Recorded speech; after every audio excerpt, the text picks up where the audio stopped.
వక్రతుండ మహాకాయ సూర్యకోటి సమప్రభా నిర్విఘ్నం కురు మే దేవా సర్వకార్యేషు సర్వదా. గురుబ్రహ్మా గురుర్విష్ణుః గురుర్దేవో మహేశ్వరః గురుః సాక్షాత్ పరబ్రహ్మ తస్మై శ్రీ గురవే నమః. పరమ పూజ్య శ్రీ ఏకనాథ్ మహారాజ్ దివ్య చరిత్ర. ఓం శ్రీ సమర్థ సద్గురవే నమః. 9వ అధ్యాయం. పంత్ మహారాజ్ వద్దకు ఏకనాథుని తాతగారు చేరుట. ఒకనాడు సభ తీర్చి దుర్గమునకు సంబంధించిన విషయములు చర్చించుచుండగా ప్రతిహారి వచ్చి ఎవరో వృద్ధ దంపతులు ఏకనాథ్ గారి తాత మరియు అవ్వయని చెప్పుచున్నారు. వారిని ప్రవేశపెట్టుటకు మరి అనుమతి కావాలనని కోరెను. ఆతృతతో పంత్ మహారాజ్ వెంటనే ప్రవేశము కల్పించమని ఆజ్ఞాపించిరి. ఆ వృద్ధ దంపతులు సభలో ప్రవేశించగానే జనార్దన్ పంత్ గారు తమ ఆసనము నుండి లేచి ఎదురేగి వారికి నమస్కారములు తెలిపి సాదరంగా తోడ్కొని వచ్చి ఉచితాసనమున కూర్చుండజేసిరి. సభా విషయములు మరునాటికి వాయిదా వేసి ఆ వృద్ధ దంపతులతో అన్ని విషయములు చర్చించిరి. ఆనంద భాష్పములు కన్నుల నుండి శ్రవింపగా వృద్ధుడైన ఏకనాథుని తాతగారు, ఆర్య, నా పేరు చక్రపాణి. ఈమె నా ధర్మపత్ని. నాకు ఒక్కడే కుమారుడు. కోడలున్ను వాడును కాలం చేశారు. కానీ వంశాంకురమైన పసివానిని ఏకనాథుని నాకు మిగిల్చిపోయారు. అతనికి తల్లి తండ్రులు లేని లోటు తెలియకుండా మేము పెంచినాము. కానీ ఈ పెద్ద వయస్సులో మమ్ము క్షోభకు గురిచేసి వాడు కనపడకుండా పోయినాడు. మేము ఎక్కడని వెతుకగలము? మా పైఠన్ నగరానికి వచ్చిన ప్రతి కొత్త వ్యక్తిని నేను పిచ్చివానిలాగా విచారిస్తూ గడిపాను ఇన్నేళ్ళు. ఈ మధ్యన ఒక పెద్ద మనిషి ఏకనాథుని పేరు విన్నానని, అతడు మీ వద్ద ఉన్నట్లు తనకు తెలుసునని చెప్పాడు. ఆ విషయం తెలిసి కూడా చాలా రోజులైంది. అయినా మేము ప్రయాణించుటకు వాతావరణం అనుకూలించక రాలేకపోయినాము. ఎట్లో అవస్థలు పడి ఇప్పటికి ఈ దుర్గానికి చేరుకున్నాము. మా ఏకనాథుని ఒక్కసారి కళ్ళతో చూచుకుంటే మాకు ప్రయాణ బడలిక అంతా తీరిపోతుంది అంటూ ఎడతెరిపి లేకుండా విన్నవించుకున్నారు. అంతా విని పంత్ మహారాజ్, ఆర్య, తమరు మాకు పితృ సమానులు. ఏకనాథ్ నాకు పుత్ర సమానుడు. అటువంటి బుద్ధిశాలి అయిన శిష్యుడు నాకు లభించడం నా అదృష్టం. అతనిని కన్నవారు పెంచినవారు కూడా ధన్యులే అన్నాడు. చక్రపాణి గారు, కానీ మేము ఎంతో దురదృష్టవంతులం నాయనా అనగా, లేదు మేము అందరము అదృష్టవంతులమే. మీ మనస్సు మనుమని గొప్పతనం గురువుగా నేను పొగడరాదు. అతనికి ఆయుక్షీణం కనుక ఒక్క మాటలో చెప్పాలంటే అతడు అపూర్వ రత్నం వలె మనకు లభించాడు. అది కూడా ఈశ్వర కృపచేత అని గ్రహించండి. అతడిప్పుడు తీర్థాటనంలో ఉన్నాడు. తిరిగి వచ్చే సమయంలో పైఠన్కే వస్తాడు. అతని ద్వారా జగత్తు జ్ఞానప్లావితం కావలసి ఉన్నది. లోకోద్ధారకుడయ్యాడు మీ మనవడు. మీరేమాత్రం చింతించవద్దు అని అంటుంటే ఒకవైపు సంతోషం, ఒకవైపు దుఃఖం ఆ తాతగారికి ఏమీ అర్థం కావటం లేదు. జగదోద్ధారణ అంటున్నావు నాయనా, మరలా అతడు ఇలా సంచారం చేస్తూ సన్యాసం తీసుకుంటాడా? మా మాట విని మాతో ఉండి పెండ్లి పేరంటం చేసుకుని వంశాన్ని ఉద్ధరిస్తాడా లేదా? నాకేదో అనుమానంగానే ఉందయ్యా అంటూ ఉంటే పకపకా నవ్వుచూ పంత్ మహారాజ్, ఓహో అదా మీ సంశయం? మీ మాట వింటాడో లేదో గాని నా మాట అయితే వింటాడు అన్నారు. తాతగారు, నాయన, ఒళ్ళంతా కళ్ళు చేసుకుని ఎదురు చూచాము. మాకు వాడిని చూడాలనే ప్రేమే ఇంత దూరం తీసుకొచ్చింది. తీరా ఇక్కడ వాడిని చూచే భాగ్యం కలగలేదు. నిరాశే ఎదురైంది. ఇప్పుడు మమ్మల్ని ఏమి చెయ్యమంటావు? నాయనా, నీ మాట వింటాడన్నావు కాబట్టి మమ్మల్ని ఇకపైన వదిలి వెళ్ళవద్దని నీ మాటగా వాడికి చెప్తావా నాయనా? పెద్దవాళ్లమైనాము. మమ్మల్ని కనిపెట్టి చూచే దిక్కెవరూ లేరు. అర్థం చేసుకో అని ప్రాధేయపడుతుంటే లోలోన ఆ బాధను అర్థం చేసుకున్న పంత్ మహారాజ్, తప్పకుండా అతనికి చెప్తాను. చెప్పడం కాదు, ఆజ్ఞాపిస్తూ ఒక పత్రం రాసి మీ చేతికిస్తాను. అతడు నా మాట జవదాటడు అన్నారు. ఆ వృద్ధ దంపతులకు దృఢమైన విశ్వాసం కలిగించారు. మార్గాయాసం తీరే వరకు తమ వద్దనే వారిని విడిది చేయమన్నారు. వారిని సకల మర్యాదలతో పితృప్రేమతో సంభావించి కొన్ని దినాలు ఉంచుకున్నారు. వారున్నంతకాలం ఏకనాథుని గురించిన్ని, అతని ఆధ్యాత్మిక విషయ పరిజ్ఞానం గురించిన్ని పొగడకూడదంటూనే పొగుడుచుండేవారు. ఆయన పరివారంలోని వారంతా ఏకనాథుని గురుసేవ గురించిన్ని, ఆయన కార్యదీక్ష గురించిన్ని చక్రపాణి గారికి విపులంగా చెప్పారు.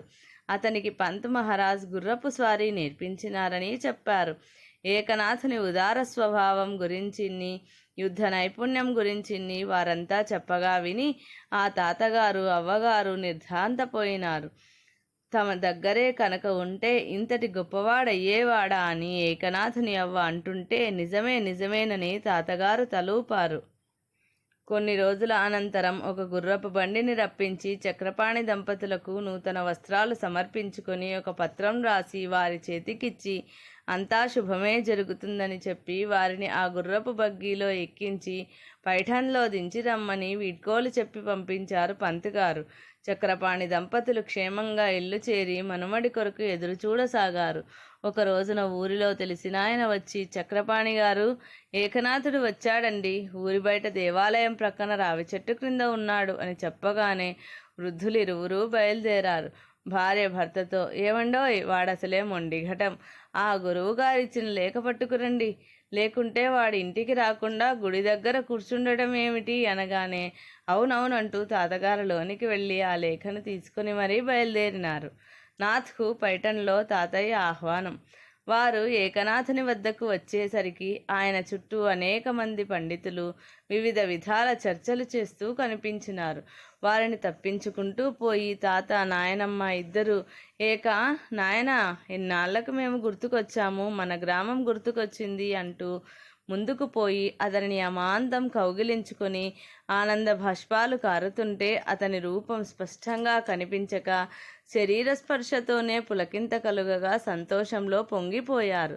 తాతగారు, నీవు వస్తావని గురుదేవులు చెప్పారులే, యాత్రలన్నీ చేసి వచ్చావా నాయనా? మాకు ఏ యాత్రలు చేసే యోగం లేదు, కనీసం నీవు చేసి వచ్చావంటే మాకదే సంతృప్తి బాబు. ఇంటికి పోదాంరా, విశేషాలన్నీ విపులంగా మాట్లాడుకుందాం అంటుంటే ఏకనాథులు, తాతయ్య, నేను ఇంకా యాత్రలు చేయవలసి ఉన్నది, ఇంటికి రాకూడదు. భిక్షాటనతోనే యాత్రలు పూర్తి చేసి గురుదేవులకిచ్చిన మాట నిలబెట్టాలి అన్నారు. తాతగారు తన జేబులో నుండి గురువుగారి లేఖను తీసి ఇచ్చి, ఇది చదువుకో, జనార్దన్ పంత్ గారే స్వయంగా రాసి ఇచ్చారు అనగానే ఆ లేఖ అందుకుని విప్పి చూస్తే నిజంగానే తన గురుదేవుల చేతిరాత కనిపించింది. అలాగే దాన్ని కళ్ళకద్దుకొని ఆనందంగా చదవసాగాడు. చిరంజీవి ఏకనాథ్కు ఆశీస్సులతో రాయనది, నా ఆజ్ఞ అయ్యే వరకు నీవు పైఠన్లోనే ఉండాలి. నీ కర్తవ్యం అక్కడి నుండే ప్రారంభం కావాలి. నేను చెప్పిన సమాజోద్ధరణ కార్యమునకు అక్కడే శ్రీకారం చుట్టాలి. త్వరలోనే నేను వచ్చి కలుస్తాను అని రాసి ఉన్న దానిని పదే పదే చదువుకొని సంతోషంతో మనసు పొంగగా గురువాజ్ఞ శిరోధార్యం అనుకున్నాడు. గురువాజ్ఞ తెలిసిందిగా, రా ఇంటికి పోదాము అన్నారు తాతగారు. తాతయ్య, నన్ను పైఠన్లో ఉండమన్నారు, కానీ ఇంట్లో ఉండమని అందులో రాయలేదు అంటూ తానింటికి రావడానికి నిరాకరించారు నాథ్ మహారాజ్. సరే, నీ ఇష్టమని వృద్ధ దంపతులు ఇంటికి పోయినారు. నిత్యము నామ సంకీర్తనలు, ప్రవచనములు. ఆ రోజు సాయంత్రానికి గుడి ముందర సంకీర్తన చేశాడు నాథ్ మహారాజ్. ఆశువుగా పాడిన కీర్తనలన్నింటికీ చివర మొకటంగా ఏకా జనార్దని అంటూ వచ్చేశాయి. అద్భుతంగా శ్రీకృష్ణుని లీలలు, శ్రీరాముల వారి లీలలను, ఆంజనేయ స్వామి వారి లీలలను కీర్తించాడు. నామ సంకీర్తనం చేస్తుంటే ఎక్కడి వారక్కడ నిలబడి గొంతు కలిపారు. ఆ ఊరి బ్రాహ్మణులందరికీ మొదట సంతోషం కలిగింది. కానీ కొన్ని రోజులు అయ్యేసరికి ఏకనాథుల వారి ప్రవర్తన అనగా కులభేదం పాటించకూడదని చెప్పే పద్ధతి వారికెవరికీ నచ్చలేదు.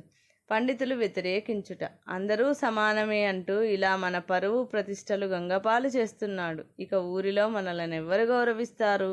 దైవం అందరికీ సమానమే కావచ్చు, అందుకని సకల జాతుల వారు మనతో సమానం ఎలా కాగలరు?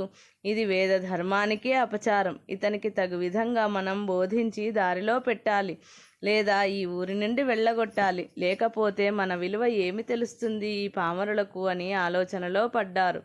నిత్యం వేకువనే లేచింది మొదలు ఏకనాథ్ మహారాజ్ వారు గోదావరిలో స్నానము, సంధ్యావందనము, నిత్యానుష్ఠాన క్రియలు తీర్చుకొని 5 ఇండ్లలో భిక్ష తెచ్చుకునేవారు. ప్రతిరోజు విధిగా సాయం సమయంలో సంకీర్తనం చేసేవారు. అచ్చట క్రమంగా అన్ని కులాల వారు ఆ సంకీర్తనలలో పాల్గొనటం మొదలైంది. మృదు మధురమైన కంఠంతో ఏకనాథులు పాడుతుంటే అనేక మంది తమ తమ వాయిద్యాలతో వచ్చి నృత్యంతోనూ గీతాలతోనూ పరవశించి సంకీర్తనలు చేసేవారు. అలా చేస్తూ ఉంటే సకాలంలో వర్షాలు పడుతున్నాయి. పంట చేలు చక్కగా పెరిగి సస్యశ్యామలంగా కన్నుల పండుగ చేస్తున్నాయి. అందరికీ పట్టరాని ఆనందం కలిగింది. పదే పదే ఈ స్థితిని చెప్పుకో ప్రారంభించారు. ఈ పుష్కలమైన పంటల ద్వారా దారిద్ర్యం తొలగి సుఖజీవనం చేస్తున్నామని అందరూ సంతోషిస్తున్నారు. ఆయన చుట్టూ చేరిన భక్తులైన వారు కొందరు తొలుత ఏకనాథునికి ఒక పర్ణశాల నిర్మించారు. తర్వాత సంకీర్తనలు చేసేందుకు వీలుగా అనేక శాలలు నిర్మించబడ్డాయి. సోమరులనేవారు లేకుండా అందరూ పనిమంతులైనారు. ఏకనాథుల వారి సన్నిధికి చేరే వారిలో కుమ్మరులు, కమ్మరులు, హరిజనులు, గిరిజనులు అనే తేడా లేకుండా ఉండేవారు. ఏకనాథులు భాగవత ప్రవచనం అద్భుతమైన శైలిలో చేస్తుంటే అందరికీ సులభంగా అర్థమయ్యే విధంగా ఉండుటయే జనులందరూ అక్కడికి చేరుటకు కారణమైనది. సరళమైన భాష సులభంగా అందరికీ అర్థమయ్యేటట్లు మనసులో నాటుకుపోయేటందుకు తగిన ఉదాహరణ, మహాశాస్త్ర విదిత రహస్యాలు విడమర్చి చెప్పగల శక్తి, ఆయనలోని దివ్యత్వము వారికి ఆశ్చర్యాన్ని గొలిపేది. అర్ధరాత్రి వరకు అనేకమైన చర్చలు చేస్తూ చాలామంది వృద్ధులు శాస్త్ర పరిజ్ఞానమును, సాధనా జ్ఞానమును ఏకనాథుల నుండి అడిగి తెలుసుకున్నవారు తమ సందేహ నివృత్తిని పొందిరి. ఆయనకు జతగా వారంతా అక్కడే నిద్రించి వేకువనే లేచి విధిగా గోదావరి స్నానములు చేసి సన్మార్గ సాధనలలో నిమగ్నమయ్యేవారు. పైఠన్ నగరం ఏనాటి నుండియో వేద ఘోషలతో దద్దరిల్లుచుండేది. వేద విద్యార్థులు, అధ్యాపకులకు కూడా అది ఆలవాలమైన నగరంగా ప్రసిద్ధిగాంచినదే. కానీ కొన్ని స్వార్థపరమైన సంకుచితమైన బుద్ధులు చోటు చేసుకున్నాయి. తద్వారా వేద పండితుల భావాలు కూడా కలుషితమైనాయి. కొందరిలో గర్వాహంకారాలు నిండుకున్నాయి. వేద విద్య అన్నది సర్వులకు శుభాన్ని కోరుతూ నిరంతరం విశ్వ కళ్యాణం జరగాలనే ఆకాంక్షతో ఉండేవానికి శోభనిస్తుంది. అంతేకాదు, వేద విద్యను అభ్యసించిన వారికి అహంకారం అనేది కించిత్తు కూడా ఉండరాదన్నదే విధి. దానికి వ్యతిరేకంగా సంకుచిత భావనలు కలిగి తోటి మానవులను నిరసించుచు, ఆత్మస్థుతి చేసుకొనుచు, లోకులను విమర్శించుచు నిందించు వారలు మరుజన్మలో బ్రాహ్మణత్వమును కోల్పోయెదరు. అన్నీ తెలిసి కూడా ఆ నగరంలోని కొందరు ఘనులు వేద పండితులమని గర్వించుచు తమంతటి గొప్పవారు లేరని చాటుకొనుచుంటారు. ఏకనాథుల వారు శ్రీమద్ భాగవతము నుండి అనేక ధర్మాలను సకల జనులకు వివరంగా తెలుపుచూ, ఇప్పుడు ఏ కులంలో జన్మించామన్నది లెక్క కాదు, ఈ శరీరం లభించినందుకు ఎన్ని మంచి పనులు చేశామో పరమాత్మ ప్రతిక్షణం గమనిస్తున్నాడన్న విషయాన్ని గుర్తించిన వాడును, బ్రహ్మతత్వాన్ని అవగాహన చేసుకునే ప్రయత్నంలో ఉండేవాడును బ్రాహ్మణుడు. ఏ కులంలో పుట్టినప్పటికీ ప్రతి జీవుడు పరమాత్మతో అనుసంధానం కలిగియే ఉంటాడు. ఈ సత్యాన్ని త్రికరణ శుద్ధిగా నమ్మండి అని చెప్తూ ఉంటే కొందరు ప్రశ్నలు వేసి సందేహాలను వెలిపుచ్చేవారు. అటువంటి వారందరికీ ఏకనాథులు సమాధానములు చెప్పేవారు. ఒక ఆయన ఏకనాథుల వారితో ఇలా ప్రశ్నించారు. భగవద్గీత యందు శ్రీకృష్ణ భగవానుడే స్వయంగా తానే చాతుర్వర్ణాలను సృష్టించానని చెప్పి ఉండగా నీవు అందరూ సమానమే అని ఎలా చెప్పగలిగావు అని నిలదీసి అడిగాడు. అప్పుడు శ్రీ ఏకనాథుల వారు శ్రీమన్నారాయణుని ప్రార్థించి ఇలా చెప్పారు. శ్రీకృష్ణ పరబ్రహ్మ సత్యమునే వచించి ఉన్నారు. అఖిలాండ కోటి బ్రహ్మాండాలన్నీ కలిసి ఆ పరమాత్మ యొక్క సృష్టియే అయి ఉన్నప్పుడు వేదాలు, వేదాంగములు, పురాణములు సమస్తం ఆయన సృష్టిలోనివేగా.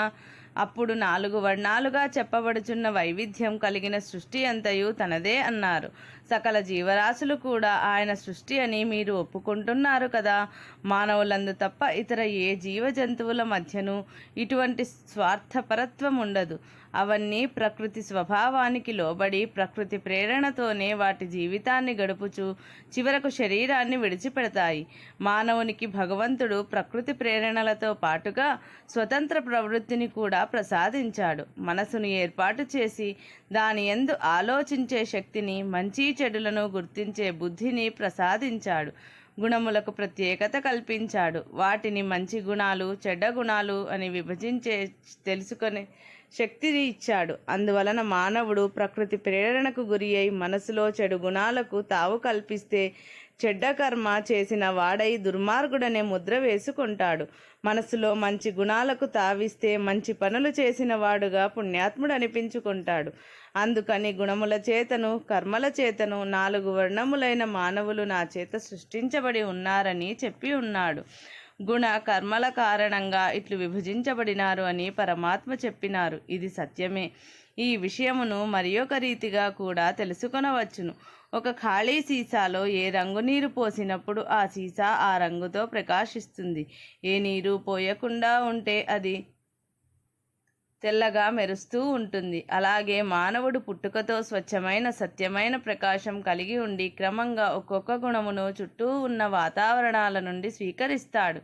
ఆ విధంగా గుణ సముదాయముతో కూడినప్పుడు ఆయా గుణములకు తగిన విధమైన కర్మలు చేస్తూ తన జీవితాన్ని సాగించుకుంటూ ఉంటాడు.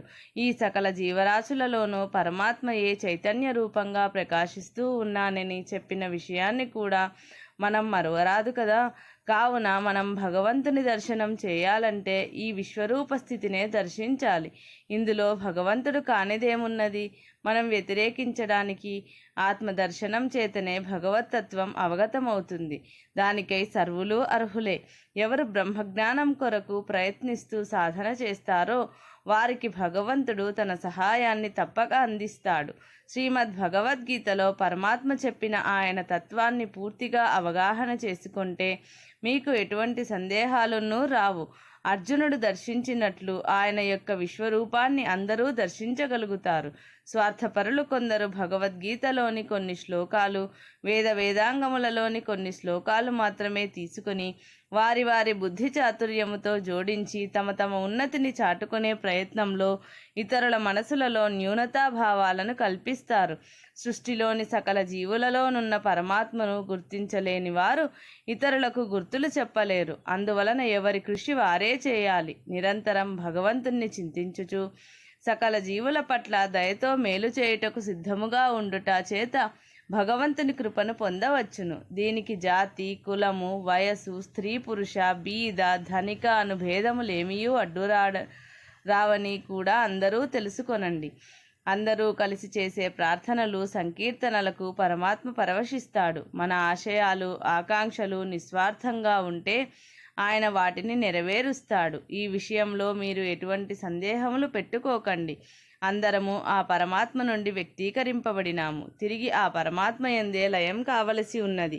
ఈ నరజన్మ లభించినందులకు సర్వులు మీ జీవితాలను భగవత్పరంగా నడుపుకుంటూ జీవిత అవసరాలకు సంబంధించిన సకల కార్యాలు చేసుకొనండి.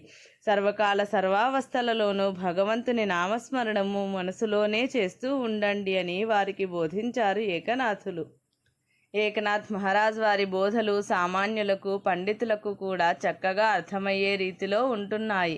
సంకీర్తనలో నామం అనేక రాగాలలో పాడుచుంటే పరవశించి ఎందరో నృత్యం చేసేవారు. తన్మయత్వంతో దారిన పోయేవారును స్థాణువులై నిలబడి పరవశించేవారు. అంతలో శ్రీకృష్ణ జన్మాష్టమి పర్వము దగ్గర పడిను. 1 వారం రోజులు ఎడతెరిపి లేకుండా ఆధ్యాత్మిక కార్యక్రమములు నిర్వర్తింపవలనని భక్తులెల్లరూ కోరుకొనిది.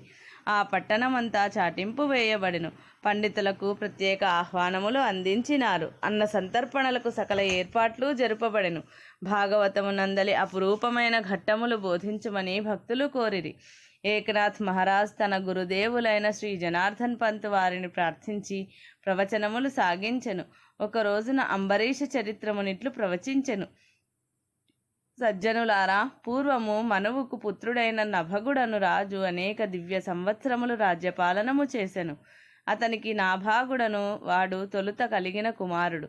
అతడు ఆత్మజ్ఞాన సముపార్జన సజ్జన సాంగత్యమున లభించునని ఆశ్రమములకేగి అనేకులైన గురువులకు, జ్ఞానులకు సేవలు చేయుచు చాలా కాలము గడిపెను. ఈ లోపున తమ్ములైన వారు 4 తండ్రికి వృద్ధాప్యము కలిగినందున రాజ్యమును 4 భాగములు చేసి అందరూ సుఖంగా అనుభవించుచున్నారు.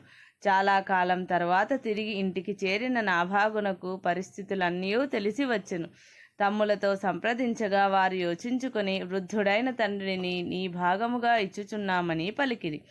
అతడు తండ్రి వద్దకు పోయి, తండ్రి, నిన్ను నా తమ్ములు నా భాగముగా పంచి ఇచ్చినారు. తమరు నాకు భాగమని భావించక నా భాగ్యమని భావిస్తున్నాను. రమ్ము, నా చేతనగు సేవ చేయగలవాడనని పలికెను. అప్పుడు నభకుడు తన కుమారుని హృదయ సౌందర్యమును అమాయకత్వమును చూచి ముగ్ధుడై, పుత్ర, మోసము అననేమో ఎరుగని వాడవు. నిన్ను వారు మోసగించినను తెలుసుకొనలేకపోయినావు. నేను నీకప్పగించబడుట నీ భాగ్యము కాదు నాయనా. వృద్ధుడైన తండ్రి నీకు భారమైనాడని తెలియము అనగా తండ్రి పాదములంటి నాభాగుడు, తండ్రి, అట్లనవద్దు, ధనము నిలుచున్నది కాదు. నేను సజ్జనుల సాంగత్యములో నేర్చిన జ్ఞానం ఇదియే. తమ ఆశీర్వాద బలమున్ననా చాలును.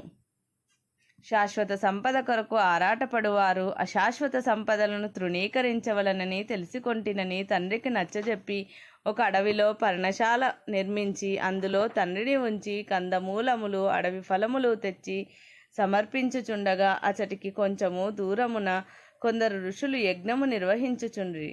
తండ్రి అయిన నభగుడు, కుమారా, నీవు కూడా యాగశాలకు పోయి వారికి శుశ్రూషలు చేయుమని చెప్పి పంపెను. అతడట్లే పోయి వారికి సకల శుశ్రూషలు చేసెను. యాగ పరిసమాప్తి సమయమున ఆ ఋషులు నాభాగుని తీసుకొనుమని కొంత ధనము నచట ఉంచిపోయిరి. అంతలో ఒక పురుషుడు వచ్చి, ఈ ధనము నాది, నీవు ముట్టరాదని వాదము పెట్టుకొనెను. ఋషుల ఆజ్ఞ ప్రకారం ఇది నా ధనమేనని నాభాగుడు పలకగా, నీ తండ్రిని అడిగి న్యాయము కోరుదము పదమని నభగుని వద్దకు ఇద్దరూ రాగా, నభగుడు సుతునితో, కుమారా, ఈయన రుద్రుడు. యాగశాలలో మిగిలిన వస్తువులన్నీ రుద్రభాగములే. కావున ఈ ధనము కూడా రుద్రునకే చెందునని తీర్పు చెప్పెను. సమ్మతించి నాభాగుడ ధనమును నీవే చేకొనుమని వదిలివేశెను. అప్పుడు రుద్రుడు దివ్య రూపముతో ప్రత్యక్షమై దానికి ఇబ్బడిగా ధనమును అనుగ్రహించెను అని తెలిపి, ఏకనాథ మహారాజ్ వారు, అయ్యలారా, తల్లిదండ్రుల సేవను ఎవరు భాగ్యమని భావించెదరో వారే భాగ్యవంతులు. అనగా భౌతిక భాగ్యము నశించునది, ఏనాటికైనా విడిచిపోయేది. కానీ వారి సేవా భాగ్యము జీవుని వెంట ఉండి జన్మ జన్మలకు శ్రేయస్సును కూర్చున్నదై ఉన్నదని చెప్పి ఆనాటికి సంకీర్తనలు, ప్రసాద వితరణలతో సభను చాలించెను. ఏకనాథ్ గారు మరునాడు మరలా భాగవతములోని అంబరీషుని చరిత్రను ప్రారంభించెను. అయ్యలారా, ఆ నాభాగుడి పుత్రుడే అంబరీషుడు. అతడు హరిభక్తులలో అగ్రగణ్యుడై ఉండెను. నాభాగునికి రుద్రదేవుడు అక్షయ సంపదలనిచ్చెను కాబట్టి సకల సౌభాగ్యములు కలిగి ఉండెను. అయినను రాజ్యభోగములందు అంబరీషునకు ఆసక్తి లేదు. నిరంతరం హరినామ చింతనలో మునిగి ఉండెను. సకల సద్గుణ సంపన్నుడై ఉండెను. హరి అన్నను హరిభక్తులన్నను సమమేనని తలంచేవాడు. అతని అంతఃకరణమంతయు హరికే ఆలవాలమై ఉండునది. ఒకసారి అంబరీషుడు హరికిష్టమైన ఏకాదశి ఉపవాస దీక్షను 1 సంవత్సరం రోజులు చేయవలనని నిర్ణయించుకొనెను. ఆ వ్రత పరిసమాప్తి కాలమందు ఆ రాజు సాధువులకు, బ్రాహ్మణులకు వస్త్రములు, స్వర్ణ రజితములు, గోవులు, భూములు విరివిగా దానములు ఆచరించి అన్నదానమును చేయుటకు సంసిద్ధముగా ఉన్న సమయమందు దూర్వాస మహర్షి వచ్చెను. రాజు ఆయనకు చేయవలసిన అతిథి మర్యాదలన్నీ చేసెను. సాష్టాంగ వందనమాచరించి భోజనమునకై ఆహ్వానించెను. అప్పుడు మునిరాజు మాధ్యాహ్నిక కర్మములు ఆచరించి రావలెనని నదీ తీరమునకు పోయి ఎంత వేళ అయినను రాకుండెను. ఇక 12 ఘడియలు పూర్తియగు సమయం ఆసన్నమయ్యెను. అంబరీషుడు భుజించినచో అతిథిని అవమానించినట్లగును. భుజించకపోయినచో సంవత్సర కాలం ఆచరించిన ఏకాదశి వ్రతఫలమంతయు నిష్ఫలమగునని వ్యధపడుచుండగా, శాస్త్రవేత్తలైన విప్రులు తులసీ తీర్థమును పుచ్చుకొన్నచో వ్రతభంగము కాదనియు, మునీంద్రుని అవమానించినట్లు కాదనియు సలహానిచ్చిరి. అంబరీషుడట్లే అని తులసి తీర్థమును సేవించెను. దూర్వాస మహర్షి వచ్చి కోపోద్దీపితుడై రాజుకు శాపమిత్తునని పలికెను. అంబరీషుడు శ్రీహరి శరణు శరణు అని తన ఇష్టదైవమైన హరినే శరణు చొచ్చెను. తాను వివశుడయ్యను. ఆ క్షణమందు హరియే అతని హృదయ మందిరమున నిలిచి, మహాత్మా, శాంతింపుడు శాంతింపుడు అని ప్రార్థించుచుండెను. దుర్వాసుడు, నీవు చేపవై పుట్టు, తాబేలువై పుట్టు అంటూ 10 శాపాలు పెట్టాడు. అలా పెడుతుంటే శ్రీహరి, మహాత్మా శాంతించండని ప్రార్థిస్తూనే ఉన్నాడు. ముని ఇంకా రెచ్చిపోతుంటే సుదర్శన చక్రం దివ్య తేజస్సులు విరజిమ్ముతూ వచ్చేసింది. మునికేమీ తోచక బ్రహ్మలోకము కైలాసమునకు పోగా వారెవ్వరూ దాని తేజస్సును నివారింపలేమన్నారు. వైకుంఠానికి పోయి శ్రీహరి శరణు శరణు అన్నాడు. నారాయణుడు చిరునవ్వులతో, ఓ మునీంద్ర, ఆ సుదర్శనము నా చేత ప్రేరేపింపబడలేదు. నేనెట్లు నివారించగలను? భక్త రక్షణ కర్తవ్యనిష్ట వలన తనంతట తనే పూనుకొన్నది ఆ సుదర్శనము. ఆ భక్తుడే దానిని ఉపసంహరింపగలడని పలికెను. అప్పుడు దూర్వాసముని, శరణు శరణు అంబరీష శరణు అంటూ వచ్చి శరణు వేడెను. అంబరీషుడప్పుడు సుదర్శనమునిట్లు ప్రార్థించెను. సృష్టి స్థితి లయములకు మూలమైన ఓ సుదర్శన చక్రమా, కాలస్వరూపమైన ఓ సుదర్శన చక్రమా, జనుల పాపపుణ్యములను తులతూచి ఫలితములిచ్చే ఓ సుదర్శన చక్రమా, తేజోవంతమైన నిన్ను దర్శింప మాకు శక్యమా? భక్త రక్షణ దీక్షాదక్షుడవైన ఓ సుదర్శన చక్రమా, నీ తేజస్సును ఉపసంహరించుకొని దీనులమైన మమ్ము కాపాడుము, మా యందు దయచూడుము. ఈ మహర్షి ఎంతో దయామయుడు, మంచివాడు, తపోధనుడు, కాలమహిమ చేత మాత్రమే క్రోధమును పొందినాడు.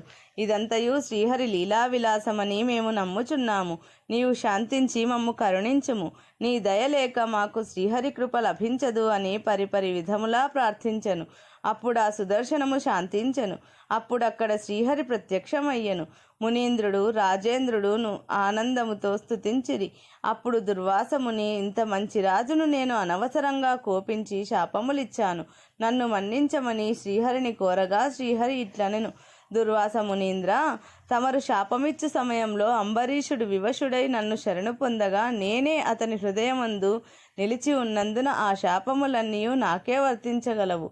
అతడేమీ ఎరుగడు. అతనిలో నుండి శాంతింపుమని నిన్ను వేడుకొన్నది కూడా నేనే అని పలుకగా అందరూ ఆశ్చర్యపోయిరి.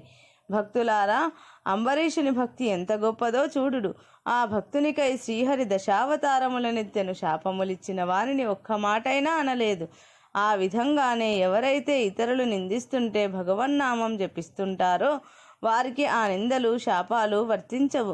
భగవంతుడే వీటిని భరించి తిట్టిన వానికి తిట్లు తిన్నవానికి కూడా మేలు చేస్తాడని తెలుసుకుని మెలగండి అని శ్రీమద్భాగవత రహస్యాన్ని సర్వులకు బోధించారు ఏకనాథుడు. రామకృష్ణ హరి జై జై, పాండురంగ హరి జై జై.